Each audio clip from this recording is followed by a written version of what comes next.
Assalamualaikum warahmatullahi wabarakatuh. Saya Vina Alfireani, NIM C1G019303, Prodi Agribisnis, Fakultas Pertanian Universitas Mataram. Di sini saya akan menjelaskan mengenai hama, gulma, dan patogen. Yang pertama saya akan menjelaskan mengenai hama, yaitu yang pertama hama kutu putih atau Pseudococcus sp. Di sini bisa dilihat hama dari kutu putih. Adapun klasifikasi dari hama kutu putih ini yaitu berfilum Mollusca, kelas Gastropoda, ordo Homoptera, famili Pseudococcidae, genus Pseudococcus, spesies Pseudococcus sp. Dan adapun serangan dari hama kutu putih ini yaitu menyelimuti pada bagian-bagian buah tanaman yang diserang. Dan tanaman inang dari Pseudococcus sp ini yaitu buah serikaya, pepaya, tanaman coklat atau kokao, dan lain sebagainya.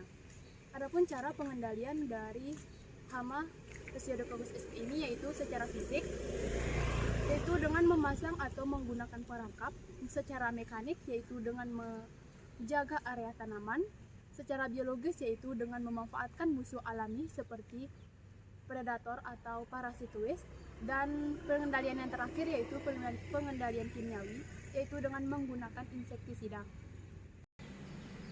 Hama yang kedua yaitu kumbang kelapa atau Orytes rhinoceros seperti pada hama di samping. Adapun klasifikasi dari kumbang kelapa ini sendiri yaitu berfilum Arthropoda, kelas Insecta, ordo Coleoptera, famili Scrabaeidae, genus Orytes, dan spesies Orytes rhinoceros. Adapun serangan pada hama Orytes rhinoceros atau kumbang kelapa ini sendiri yaitu dia menggorok daun tanaman kelapa sehingga daun tanaman kelapa berbentuk seperti huruf V. Adapun tanaman inang dari kumbang kelapa ini sendiri yaitu kelapa sawit yang muda dan pohon palem. Adapun cara pengendalian dari serangan kumbang kelapa ini, pengendalian secara fisik yaitu menggunakan perangkap. Yang kedua, pengendalian secara mekanik yaitu dengan cara memangkas bagian tanaman yang telah terkontaminasi oleh serangan hama tersebut. Pengendalian yang ketiga yaitu pengendalian biologis yaitu dengan menggunakan atau memanfaatkan musuh alaminya seperti burung. Dan pengendalian yang terakhir yaitu pengendalian kimiawi dengan menggunakan pestisida atau bahan kimia lainnya sesuai dengan jenis hama dan dengan dosis yang tepat. Selanjutnya yang saya bahas yang kedua yaitu mengenai gulma. Adapun gulma yang saya ambil di sini yaitu gulma apu-apu atau Pistia stratotoes. Dapat kita lihat gambar gulma dari gulma apu-apu di sini. Gulma apu-apu di sini memiliki klasifikasi yaitu Kingdom Plantae, filum Trachyophyta, kelas Liliopsida, ordo Aistramataes, famili Araceae, genus Pistia, dan spesies Pistia stratoes. Adapun keberadaan apu-apu di sini merugikan dalam bidang pertanian karena menyebabkan pupuk yang disebarkan oleh petani tidak akan diserap secara efektif. Adapun tanaman inang dari apu-apu ini sendiri yaitu padi dan lain sebagainya. Dan adapun cara pengendalian dari tanaman apu-apu di sini sendiri yaitu pengendalian secara efektif dengan pengendalian secara mekanik yaitu dengan memberantas atau mengambil apu-apu secara langsung kemudian dibersihkan menggunakan herbisida. Gulma yang kedua yaitu petikan kebo atau Euphorbia hirta.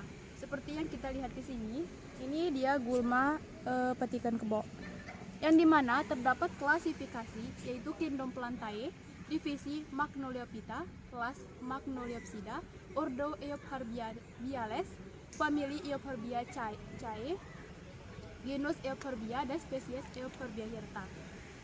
Adapun keberadaan dari petikan kebo ini sendiri dapat merugikan dalam bidang pertanian karena pertumbuhan tanaman pokok menjadi terhambat sehingga waktu mulai produksi lebih lama dan penurunan kualitas dan kuantitas menjadi menurun atau hasil produksinya itu menurun.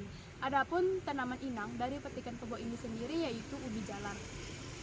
Selanjutnya, cara pengendalian dari petikan kebo ini sendiri yaitu pengendalian yang secara efektif dapat dilakukan dengan pengendalian mekanik dengan cara mencabut langsung gulma atau menyemprot herbisida dengan dosis yang tepat. Selanjutnya, saya akan menjelaskan mengenai patogen. Patogen yang saya ambil di sini yaitu Rhizopus sp yang dapat kita lihat pada gambar di samping. Rhizopus sp ini memiliki kingdom fungi, divisi Zygomycota, kelas Zygomycetes, ordo Mucorates, famili Mucoraceae, genus Rhizopus, dan spesies Rhizopus sp. Rhizopus sp ini menyebabkan kebusukan dalam buah sehingga buah tidak layak dikonsumsi atau mengeluarkan bau atau busuk. Adapun tanaman inang dari jamur ini sendiri yaitu pepaya.